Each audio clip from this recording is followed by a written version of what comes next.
Cameraman here, folks! What's up, everybody? We haven't been posting as regular as we'd like to. Not for any particular crazy reason, just that me and Stuntman have been switching our business up just a little bit. Couple of adjustments here and there, nothing crazy, for the better, obviously, because we don't like to adjust for the worse, you know. And you know, that's about it. But we're gonna be going hot and heavy.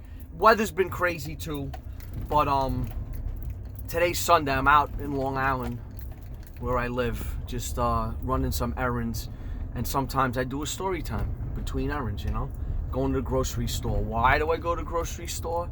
Because I buy what's on the list.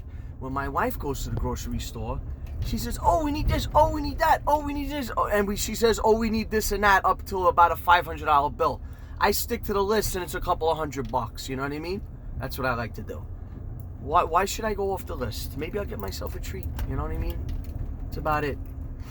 Anyway, a lot of you guys wanted to hear about when Superstorm Sandy hit Long Island and New York City and all that, and what exactly happened, and with all the cars and this, that, and the other thing. Well, back in those days, me and Stuntman were hot and heavy as we are now, just at our peak of busyness.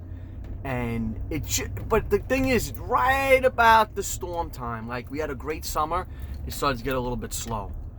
And next thing you know, oh, we're having this crazy hurricane coming in, Hurricane Sandy coming to Long Island. And then now you start hearing, oh, the tides, they're gonna hit just perfectly. We got a moon tide, or this or that. I'm like, what the hell's going on here? So we live on Long Island. And so now what happens is, maybe I should put this seatbelt on. Well, you guys tell me, put your seatbelt on. But I'm cruising around slow in the neighborhood, out here in the suburbs. So, yeah, the suburbs. We're out here. We're in the burbs, ladies and gentlemen, the burbs. So, next thing you know, the storm comes, and the storm hits during the day, and, I mean, it came in, like, insane. Quick funny story. My sons, they're playing their video games in their room. They were younger at the time, obviously. They were, whatever, 12, 13, I guess. 14, I don't even know. And my son's like, Dad, the neighbor's tree across your street is wobbling. I'm telling you, it's going to hit his house. Like, what are you talking about? And my son had like an angle on it, like it was 2-3 houses over, but across the street. So he sees the tree going like this towards the guy's house. I'm like, are you crazy? So I go out there and I look, I'm like, whoa, this tree's gonna hit the guy's house. So now the guy looking out his front door couldn't see the tree because the tree was coming toward his house. I said, yo, I go, Gary, I go, get out of your house, man. This tree, the tree's huge, monster tree. I said, this tree's gonna hit your house. I said, it's bad, I've been watching it. And I said, get your wife. He goes, gets his wife. As the wife is walking to the neighbor's house next door, the guy Gary's standing out there, and the tree just goes boom down the middle of his house. I'm like, oh. He's like, oh my God. I said, Gary, you weren't in the house, you're fine. Truthfully, the tree didn't like crush down to, like, you know, from the second floor to the first floor. It, like, a lot of the branches like held it from really digging into the house, you know, so he lucked out on that. But one of my kids got it on film. Crazy, man. Insane. Anyway, so the next day we get up, and I still had electricity. Stuntman did not. My house and my block, there's like a 2-block grid that did not lose power. It was crazy. Everyone around, blackout, you know. So of course we jump in the truck. We want to see what's going on. I get the kids, put them in the truck. So we start hitting Long Island first, and people are just sitting on their stoops, like, baffled. Because what happened was the storm came in so high and fast, but it came in at night. So people were in their houses that didn't leave, that didn't even really know what was going on. And the water came in, wrecked everything, and went out just as fast as it came in. Like, the water, they said, stayed for probably 20 minutes. But the damage it did was crazy. So now all my friends are calling me up, yo, what do I do with my car, man? It was flooded, it was this, it was that. I'm like, your car's done. At that time, I wasn't really sure that their car was really done, because it was like the first day. Let me drive a little bit. So next thing you know, we're cruising Long Island. Like I said, people sitting on their stoops, they're just baffled. Like, they don't even know what happened. They don't have power. There's water pouring out of the sewers for whatever reason. So we start out in Long Island and we work our way in down the coast. And we get to like Queens, like Howard Beach, flooded. Everything was a mess. And a friend of mine, John, calls me out. Johnny, he's like, Mooney, go to Brooklyn. He says, I'm in Brooklyn right now. He says, there's cars everywhere and people just want to sell them and get rid of them. I'm like, where are you? He goes, I'm in Manhattan Beach, which is like, it's a decent area. It's like a nice area in Brooklyn on the water. So we go to Manhattan Beach, and the first car we buy is like a 2-year-old Chevy HCC, whatever the hell it was, the ugly looking thing. They try to make it look like an old hot rod. I buy that. That was the first car I bought and the first car I broke even on. Why, I don't know. So I buy it, I leave it. So what I'm doing is I'm buying so many cars, and I have really nowhere to put them. So I'm just leaving them where they are. So now I go further. I go to Brighton Beach, and I go to Coney Island. And while I'm in Coney Island, I have a flatbed truck. So I have people running up to me, and they're going, you can buy my car. Now, I'm not, it's nothing about race or anything, but it's a very big Russian population. And what happened with the Russian population, is they were buying their cars cash, so they were buying them outright, and they weren't getting full coverage because there wasn't that much theft going on in Brooklyn. They had underground garage parking, they had parking in a lot. So these people had 1- and 2-year-old cars that were destroyed. When I tell you sand, Hurricane Sandy, everything was sandy. I looked at the cars, and at first I'm like, wow, maybe we could start these up. Maybe we could get some of them running. I don't know. But salt water with that kind of sand. I had one car that ran. It was a Ford Taurus. Okay? We bought well over 1,000 cars. We were driving around with a pen and pad, buying the cars, because the city wasn't bothering you. They weren't towing them or anything. We're buying the cars and writing the location. Color, description, where it was, leaving. People were running next to the flatbed. Please, buy my car. Pull over. Where's your car? In the lot, let's go. I pull into the lot. I look. Destroyed. Guys, like, I tried to start it. People were trying to start their cars. The airbags were blowing. It was crazy. Buy the car, leave it. Just take their title, take their keys, and we owned it, They weren't playing games, And next thing you know, my list is growing. I got like 150, 200 cars, 250 cars. I'm like, what are we doing with these cars? And a lot of them we were scrapping, okay? We were bringing them straight to scrap. The good ones that had, like, if you go and you buy like a 1-year-old Camry and the oil change sticker says 3,000 miles and you get the car for $1,000, you have to be able to make money with that car. So what we started to do was we started to ship them out to salvage auctions. And I had a good 500 cars out at the salvage auctions. Going there, bringing them in paperwork, shipping them. I had shippers taking them out there because I have connections with the shippers for the auctions. And how about this? They lost 10 of my cars. They lost a 2010 Toyota Corolla that was low mileage, and I probably would have got $2,500 for it through the auction, and they lost it. And I bitched a little bit, and they're like, oh, you could sue them, and I'm like, just whatever, man. Just, it is what it is. But yeah, it was crazy, man. We went to, and not only that, but you're hearing stories from everybody. My house was flooded. The water, like one guy was in that was the name of it. It burnt down. Not Rocky Point, Breezy Point. Rocky Point's out east. Breezy Point's like in Queens, but it's like it's a peninsula. You got Brooklyn, Breezy Point, and then the ocean. So Brooklyn, the bay, Breezy Point, and the ocean. And the water went right over it like it wasn't even there. And then the neighborhood burnt to the ground. If you look up Breezy Point, fire, Sandy, I have pictures of me and Stuntman, and all you saw was the stoops. All the houses, there was nothing left to the houses. The whole neighborhood, probably like 10 acres, just burnt to the ground. And you know, there were cars, there were shells and stuff, and we were just buying the cars, dragging them, and they were deducting for the water because you'd pull them up to the scale and they'd just be dripping with water. So now what we had a gas shortage. Our diesel trucks were good, so we're running with the diesel trucks, and my truck was gas, and I had 2 other gas trucks. So what we were doing was we were punching holes in the gas tanks of the cars. The water settles at the bottom, so the water would come out.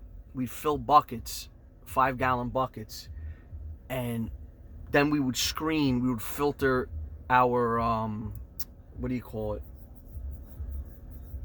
Anyway, we would filter the water as we poured it in. We filter the gas, so all the sand and the grit and all the nasty stuff. But my HD 2500 that I used to use, I used to love that truck. It was tan, kind of like the truck we use now. Lasted a week and a half.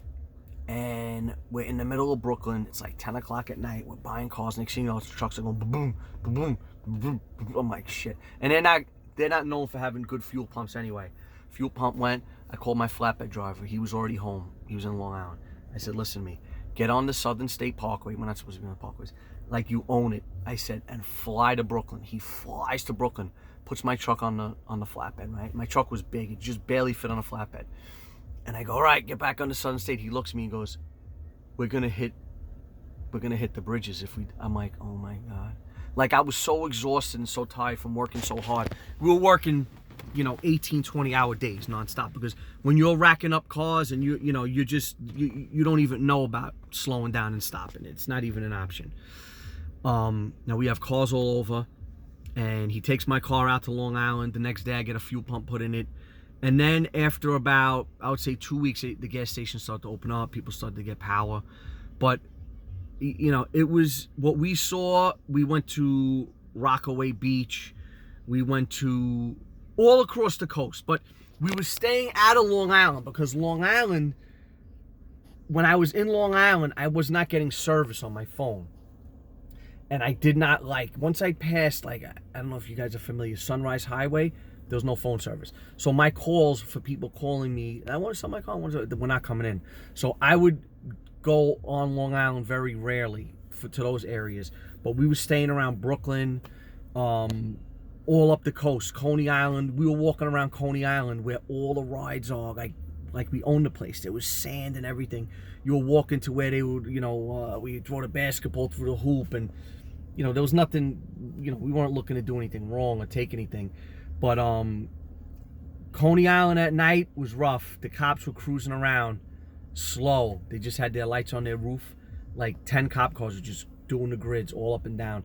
Because, people start, opportunity arises to loot and this and that, and it happens. Then after about 3 weeks, we were starting to lose cars. We're like, oh my God, wasn't there a car there? They started to tow stuff. So now we had to find out where they were towing the stuff to. Once that happened, I called up the auction. I said, listen to me, I have about 350 cars that I need you guys to bring in. They're like, what? I'm like, yeah. There were so many cars in the salvage auctions that they were using fields to just, open fields in Long Island, farms, just put in cars because they had nothing. They didn't know where to put them. I think Long Island lost 500,000 cars. And, we were a big part of getting a lot of those cars. Now, what else was going on? It's a nice Vetsky over there. Pretty good. So now what was going on is we are going into parking garages, okay, underground. And it's funny because everyone was lying. Did your car, I go, how much water did your car get? Oh, just a little bit on the seat. I go, oh yeah? I go, look at the wall over there, buddy. I said, I could see where the water went up and would incrementally go down from the scars on the wall. It went way past the ceiling. So in other words, in the parking garage, I'm looking at Z28 Camaros. I'm looking at Mercedes. You name the new car and the beautiful car, and it was there. There was a lot where there was a Geico representative in a van, and you would just come up to him with your insurance card and your title, and he cut you a check right on the spot. He'd look up the value of your car if you had full coverage. He looked up the value of your car. He'd be like, oh, that cost $15,000. Because I was hanging out with the guy talking to him. And he would just cut the check right there. But boop, print it out, and there you go. There's your check. Okay, there's your check. It was the weirdest thing, man, ever. And to this day, there are still areas on Long Island, and there's still houses that are not occupied from that storm. And once in a while, on a very rare occasion, we'll get a Sandy car. And the wheels are locked up. They don't turn anymore. You know, we had cars that, you know, we tried to hose things out with fresh water. Once that salt water and that grit, I mean, let's just start with, you can't get the key in the ignition. You try to put the key in the ignition, it's like, you're like, oh man, this ain't happening. Then what me and Stunt did was we started cracking open computers. Like, let's just see, man. Let's open up a computer, go to the kick panel, pull it out, open it, and all the contacts had like slime, like everything just eroded. And I don't know what these guys were doing that were buying them at the auctions, but they were buying them from all over the world, and they were just getting shipped. They knew they were flood. You have to announce flood. There was no trickery. There was no, oh yeah, I'm gonna scam somebody. It wasn't what was on your mind. It's just, there was so much volume going on. And yeah, man, it was crazy, but it pumped up the economy. What it did was people were buying new cars. People were junking their cars. People were fixing their houses. Contractors were doing very well. So the economy in New York was kind of floundering a little bit, especially the cars. Me and Stunt are always busy because we work hard and we make it busy. But yeah, man, it was crazy times, man. Crazy. Like, we saw some of the sickest cars that you could ever imagine that were just flooded, and it's over. The shore got destroyed. The boardwalk in Coney Island was covered with sand. You could hardly see it. All you could see was like the tops of the railings. I don't know, man. It was sad too, because I had a woman, and she called us and she's like, I want to sell my car. I'm like, okay, we go over there.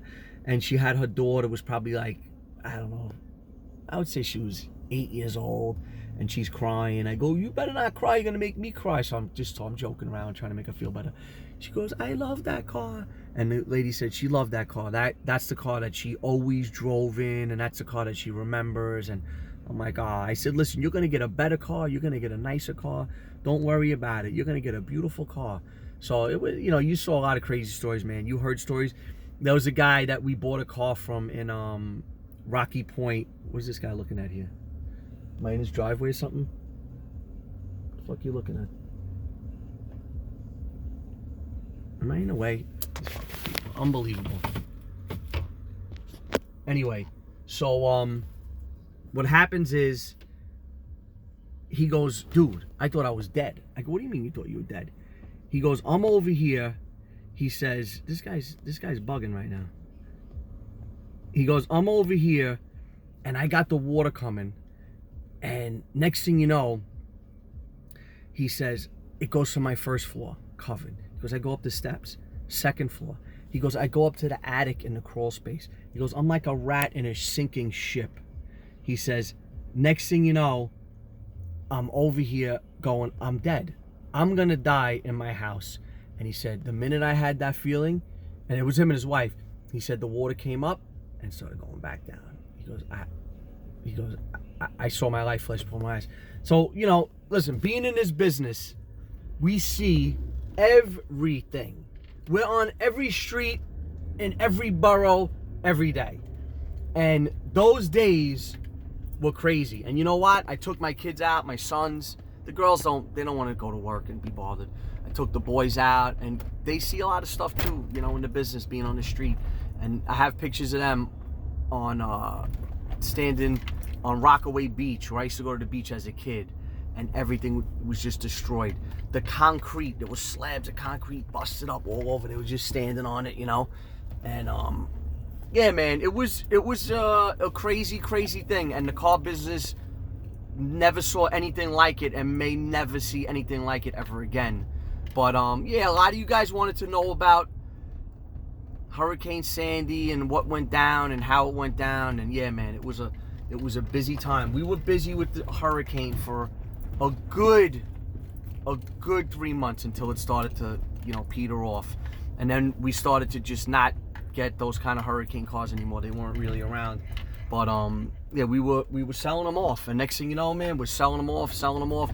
Auctions calling us, this sold, that sold, this sold. We're trying to keep track. I had a list, man, a book. I had a book full of cars, and I would check them off as they sold. And then you got to check them off as you get paid on it, and then the car's out of your system. It's done. But yeah, man, it was wild. It was wild. Hurricane Sandy. I hope it never happens again. I don't need to make money that way with people, you know, going through miserable times. But listen, guys, like, comment, subscribe. We're going to keep the cars coming. We're going to keep the neutral drops coming. Junkman's Paradise is alive and kicking. Check out his channel. He changed it to Junkman's Paradise, which I think is a really cool name. He's going to start making merch and stuff like that. But you guys are the best, man. The Neutral Drop family. We're going all the way, folks. And you guys know you're coming along for the ride. We hit 75,000 subs. Last year, this time, I probably had, what are we, March 1st? Probably March 1st, we had 160, maybe 160 subscribers. Could you imagine this, folks? You can do it too. It's not just for us, YouTube. Like, comment, subscribe. We're doing it, folks, all the way.